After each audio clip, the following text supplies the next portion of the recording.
तो हम पढ़ा रहे थे इलेक्ट्रोमैग्नेटिक इंडक्शन, विद्युत चुंबकीय प्रेरण। अब देखिए आज हमारा नया टॉपिक है स्वप्रेरण, सेल्फ इंडक्शन। आज का टॉपिक है सेल्फ इंडक्शन, स्वप्रेरण। अब देखिए सेल्फ इंडक्शन क्या है, ये बहुत ही इंपॉर्टेंट टॉपिक है इस चैप्टर का। तो बताते हैं सेल्फ इंडक्शन होता है। देखिए जब किसी विद्युत परिपथ में अथवा जब किसी कुंडली में, जैसे मान लीजिए कुंडली यही है, मान लीजिए कुंडली यही है, जब किसी कुंडली में एक परिवर्ती धारा प्रवाहित की जाती है। कौन सी धारा? परिवर्ती विद्युत धारा। जब इस कुंडली में परिवर्ती विद्युत धारा प्रवाहित की जाती है, परिवर्ती विद्युत धारा, तो क्या होता है? कुंडली, जब किसी कुंडली में परिवर्ती विद्युत धारा प्रवाहित की जाती है तो हम जानते हैं कुंडली में विद्युत धारा के प्रवाहित होने पर धारावाही कुंडली एक चुंबकीय द्विध्रुव की भांति व्यवहार करती है। क्या करती है? ये चुंबकीय द्विध्रुव, दैट मीन्स एक मैग्नेटिक डाइपोल बन जाती है। अब देखिए अगर धारा का मान परिवर्तित हो रहा है रिहोस्टेट के द्वारा, मान लीजिए या किसी भी मेथड के द्वारा, अगर धारा का मान परिवर्तित हो रहा है तो इस कुंडली से संबद्ध चुंबकीय फ्लक्स में भी क्या होगा? परिवर्तन होगा।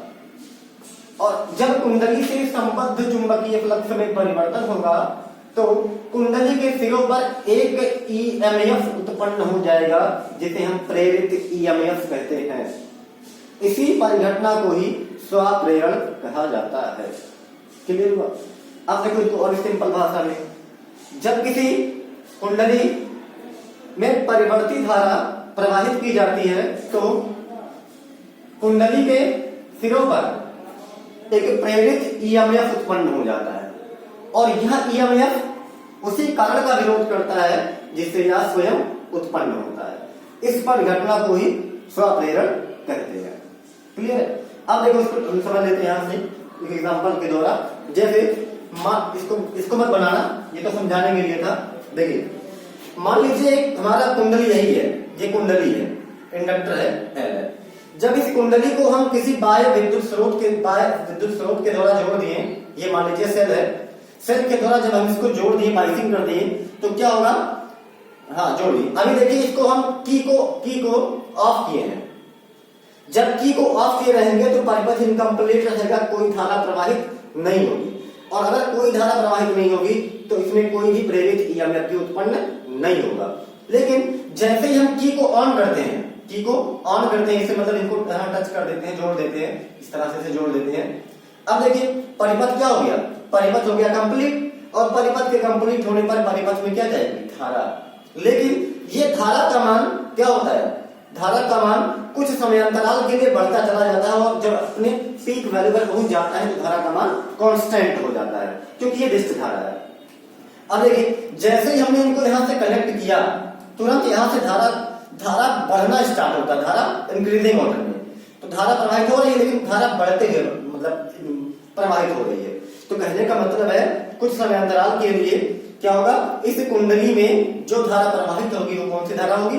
परिवर्ती धारा। तो इस कुंडली में जब परिवर्ती धारा प्रवाहित होगी तो हम जानते हैं कि धारावाही कुंडली एक चुंबकीय द्विध्रुव की भांति व्यवहार करती है, और अगर परिवर्ती धारा है तो इस कुंडली से संबद्ध चुंबकीय फ्लक्स में परिवर्तन होगा, और इस कुंडली से अगर संबद्ध चुंबकीय फ्लक्स में परिवर्तन होगा तो इसी कुंडली के सिरों पर एक प्रेरित ईएमएफ उत्पन्न हो जाएगा, और यह प्रेरित ईएमएफ उस कारण का विरोध करता है या करेगा जिससे यह स्वयं उत्पन्न होगा। मतलब फ्लक्स के परिवर्तन से उत्पन्न हुआ है तो फ्लक्स के परिवर्तन का विरोध करेगा। अब देखिए स्टार्टिंग में क्या होता है, यहाँ पर जो इनका करंट है, परिपथ में धारा प्रवाहित हो रही, बढ़ रही है। तो अगर परिपथ में धारा बढ़ रही है तो धारा बढ़ने के कारण इस कुंडली से संबद्ध चुंबकीय फ्लक्स में परिवर्तन होगा और कुंडली के सिरों पर एक प्रेरित ईएमएफ उत्पन्न होगा। इसी परिघटना को ही क्या कहते हैं? स्वप्रेरण कहते हैं। और इस प्रेरित ईएमएफ के कारण, इस प्रेरित ईएमएफ के कारण, ये ईएमएफ है, प्रेरित ईएमएफ के कारण इस कुंडली में एक धारा प्रवाहित होती है। इस कुंडली में एक धारा आई डैश है, ये आई डैश, प्रवाहित होती है, जिसे हम इंड्यूस्ड करंट या प्रेरित धारा कहते हैं। परंतु क्या है, अगर परिपथ में ये धारा मतलब बढ़ रही है, जब तक ये धारा बढ़ेगी तब तक जो यहाँ पर प्रेरित धारा बनेगी, उस धारा की दिशा क्या होगी, प्रवाहित धारा के विपरीत होगी। जैसे I का मान, I जो इंडक्टिव करंट है, I की दिशा इस तरफ में है, तो यहाँ पर जो प्रेरित धारा बन रही है, प्रेरित धारा की दिशा इसके ओरिजिनल करंट के विपरीत होगी, जिससे नेट करंट का मान कम हो जाता है। लेकिन जब ये करंट का परिवर्तन खत्म हो जाता है, पीक वैल्यू पर आ जाता है, तो प्रेरित धारा का बनना बंद हो जाता है। क्लियर है? अब देखिए यहाँ पर मेन क्वेश्चन ये है कि ये जो प्रेरित ईएमएफ उत्पन्न होता है धारा के परिवर्तन के कारण। अब देखिए, अगर धारा का परिवर्तन दो तरह से, एक हमने कहा धारा को तो बढ़ा दो, मतलब धारा के बढ़ने पर, जैसे जब हम कुंजी को ऑन करते हैं, की को ऑन करते हैं, धारा बढ़ती है, ठीक है। तो धारा का परिवर्तन दो प्रकार का, एक बढ़ सकता है और एक घट सकता है। आगे देखिए, इस परिपथ में हमने बढ़ने का जिक्र किया है, परिपथ को ऑन करेंगे धारा बढ़ेगी। अब इनके कारण जो प्रेरित धारा बनेगी, तो प्रेरित धारा की दिशा इनके ओरिजिनल धारा के विपरीत रहेगी। आगे देखिए, अब मान लीजिए उसी परिपथ को हम क्या कर देते हैं, ऑफ कर देते हैं, ये उसी परिपथ को ऑफ मतलब कुंजी को छटका देते हैं ऐसे, ठीक है। अब जैसे कुंजी को हम यहाँ से ऑफ किए, तो क्या होगा, इसमें जो धारा प्रवाहित हो रही, धारा का प्रवाहित होना धीरे धीरे घटता है और फिर शून्य हो जाता है। लेकिन जब तक शून्य होता है तो क्या होगा, शून्य होने से पहले क्या होगा, धारा पीक वैल्यू से निरंतर घटती हुई चली जाएगी। तो ये जो कुंडली है, इंडक्टर है, इंडक्टर में धारा जो प्रवाहित हो रही है, देखिए डिक्रीजिंग ऑर्डर में, हमने लिखा है धारा के घटने पर। तो जैसे यहाँ पर इसको ऑफ करेंगे, तुरंत धारा जीरो नहीं हो जाती है, बल्कि धारा धीरे धीरे जीरो होती है। दैट मींस करंट क्या हो रहा है, डिक्रीज हो रहा है। जब धारा इससे कुंडली में प्रवाहित हो रही है, धारा का मान घट रहा है, मतलब परिवर्तित हो रही है तब भी, और धारा अगर परिवर्तित हो रही है तो क्या होगा, इसके कुंडली के सिरों पर क्या उत्पन्न होगा, एक ईएमएफ उत्पन्न होगा, जिसे हम प्रेरित ईएमएफ कहेंगे। और इसी प्रेरित ईएमएफ के कारण इस कुंडली में जो प्रेरित धारा बहेगी, प्रेरित धारा I डैश होगी, प्रेरित धारा I डैश की दिशा वास्तविक धारा I के दिशा में होगी। देखिए यहाँ पर वास्तविक धारा ही वाली है, वास्तविक धारा ये इस तरफ जा रही है। अब इस ईएमएफ के कारण जो इसमें धारा बन रही है, उस धारा प्रेरित धारा I डैश की दिशा भी I की दिशा के समांतर है, जिससे दोनों जुड़ जाएंगे और नेट करंट का मान बढ़ जाएगा। लेकिन जब ये करंट जीरो हो जाएगा तब खत्म करा देंगे, तब प्रेरित ईएमएफ उत्पन्न नहीं होगा। तो यही हमारा है क्या नाम है, स्वप्रेरण। अब देखो इसमें एक दो एग्जांपल समझा दिया आपको, इसका एक दो एग्जांपल समझ लीजिए। जैसे मान लीजिए एक बल्ब है फिलामेंट वाला, ये जो बल्ब होता है 10 रुपए वाला, वही मान लो है, ठीक है, ये मान लो 10 रुपए वाला बल्ब है। तो अब देखिए, जब बल्ब को हम मतलब क्या नाम है, इसको मान लीजिए एसी चलाते हैं ना, एसी परिपथ से, ठीक है, मान लीजिए हम इसको यहाँ से ऑन कर दिया स्विच को, ठीक है, और इसको इसमें जो सप्लाई की गई है वो एसी मेन्स वाली सप्लाई है, ये वाली, ये एसी मेन्स है, प्रत्यावर्ती धारा मतलब है, एसी मेन से परिवर्तित धारा होता भी है। अब देखिए, जब हमने इनकी की को ऑन कर दिया, पहले क्या करेंगे, ऑन मतलब बल्ब बुझा हुआ था, ऑन कर दिया, बल्ब जल गया। अब देखिए, जैसे हम कुंजी को ऑन करते हैं तो क्या होता है, इसमें जो धारा बह रही है, इसमें धारा जा रही है, पर क्या नाम है, प्रत्यावर्ती धारा। तो प्रत्यावर्ती धारा भी शुरुआत में बढ़ती है पीक वैल्यू तक, अपने आरएमएस तक का, ठीक है। अब देखिए, तो प्रत्यावर्ती धारा इसमें जब बढ़ती है स्टार्टिंग में, क्योंकि ये ऑन है, ऑन करने पर धारा जीरो से लेकर के पीक वैल्यू तक धीरे धीरे बढ़ती है, ठीक है, शिखर मान सकता। और जब तक धारा बढ़ रही है तब तक ले, जब तक धारा बढ़ रही है तब तक ले, ये जो यहाँ पर कुंडली प्रयोग किया गया है ना, ये वाला स्पाइरल होता है, यही वाला टंगस्टन का, ये कुंडली होता है ना, तो कुंडली के में जो धारा प्रवाहित हो रही, परिवर्तित धारा हो गई। और अगर परिवर्तित धारा हो गई तो क्या होगा, इनके सिरों पर क्या उत्पन्न होगा, एक प्रेरित ईएमएफ उत्पन्न हो जाएगा, ठीक है। और इस प्रेरित ईएमएफ के कारण जो प्रेरित धारा बनेगी I डैश, इस I डैश की दिशा क्या होगी, ओरिजिनल करंट I, वास्तविक धारा I के विपरीत होगी।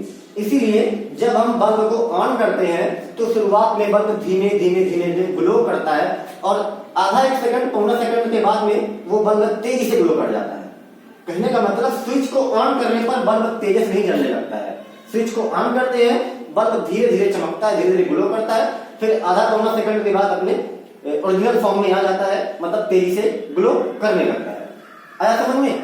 तो बल्ब धीरे धीरे जलता है और बाद थोड़ी टाइम बाद अपने ओरिजिनल फॉर्म में आता है। तो इसका रीजन नहीं है, स्वप्रेरण की घटना होती है। क्लियर है? अब देखिए इसका एग्जांपल और मान लीजिए बल्ब को हम ऑफ कर दिए, ठीक है, बल्ब को जब हम बुझाते हैं तब देखो घर वाले कहते हैं ना बल्ब को बार बार ना बुझाने, बल्ब क्यों बुझाइए, है ना? तो मान लीजिए अब की बार हम क्या कर रहे हैं, बल्ब को बुझा रहे हैं, और घर वाले रोकते भी हैं। अगर मान लीजिए कोई लड़का क्या नाम है बल्ब को बार बार जला बुझा रहा है तो घर वाले मतलब डांटते हैं, हरदम न बुझाओ, है ना? तो डांटते क्यों है? हालांकि वो फिजिक्स नहीं पढ़े होते हैं, फिर भी उनका अनुभव होता है कि बल्ब को बार बार न जलाओ बुझाओ। लेकिन उनका रीजन ये, मान लीजिए अब की बार हमने इसको क्या कर दिया, ऑफ कर दिया। जब हम इसको ऑफ कर दिए तो क्या होगा, ऑफ कर देने पर इस परिपथ में जो धारा जा रही थी, एसी धारा, वो धीरे धीरे शून्य होती है, फिर शून्य हो जाती है। मतलब ऑफ करने पर धारा तुरंत एकदम से जीरो नहीं हो जाती है, बल्कि धीरे धीरे शून्य होती है। कहने का मतलब है अब इस कुंडली में, जो बल्ब की कुंडली है, इस कुंडली में जो धारा जा रही है वो क्या कर रही है, करंट डिक्रीजिंग हो रही है, करंट डिक्रीजिंग, करंट डिक्रीजिंग मतलब धारा घट रही है। अब अगर धारा घट रही है तब भी क्या होगा, धारा में परिवर्तन हो रहा है, और अगर धारा में परिवर्तन हो रहा है तो इनके सिरों पर क्या उत्पन्न होगा, एक प्रेरित ईएमएफ, क्या होगा, एक प्रेरित ईएमएफ उत्पन्न होगा। और इस प्रेरित ईएमएफ के कारण जो प्रेरित धारा बनेगी उस धारा की दिशा क्या होगी, वास्तविक धारा की दिशा में होगी। देखिए अगर धारा घट रही है तो प्रेरित धारा की दिशा वास्तविक धारा के दिशा में होती है, और अगर धारा बढ़ रही है तो प्रेरित धारा की दिशा वास्तविक धारा के विपरीत होती है। आया समझ में? देखो तो यहां पर क्या होगा, करंट घट रही है, बाद में जीरो हो जाती है। जब घट रही होती है तो प्रेरित ईएमएफ के कारण जो प्रेरित धारा आई डैश बनती है, आई डैश की दिशा और धारा वास्तविक आई की दिशा दोनों एक ही दिशा में होते हैं, इसलिए दोनों जुड़ जाते हैं। जुड़ने पर धारा का मान बढ़ जाता है, और धारा का मान बढ़ने पर क्षण भर के लिए यही बल्ब बहुत तेजी से चमक उठता है, बहुत तेजी से ग्लो करता है। ध्यान दिए होंगे बल्ब को जब बुझाते हैं 10 रुपया, लेकिन ये एलईडी वाला बल्ब नहीं, ये फिलामेंट वाला बल्ब। जैसे इनको हम ऑफ करते हैं, ऑफ करने पर देखिए, ध्यान से देखिए, बल्ब तेजी से ग्लो करता है, फिर बुझ जाता है। अब बल्ब तेजी से ग्लो कर जाता है ऑफ करने पर, इसका रीजन यही है, वास्तविक धारा और प्रेरित धारा दोनों जुड़ जाते हैं और नेट करंट का मान बढ़ जाता है, जिससे धारा तेजी से ग्लो कर जाता है, फिर शून्य हो जाता है। जैसे बल्ब को ऑन करते हैं, ऑन करने पर क्या होता है, प्रेरित धारा की दिशा वास्तविक धारा के विपरीत रहती है, और विपरीत से दोनों जुड़कर एक मान घट जाते हैं। मान घटने पर ये बल्ब धीरे धीरे ग्लो करता है। तो यही पूरा हमारा क्या है, स्वप्रेरण या सेल्फ इंडक्शन है। तो आज के टॉपिक में बस इतना ही, आगे देखिए बढ़ाएंगे।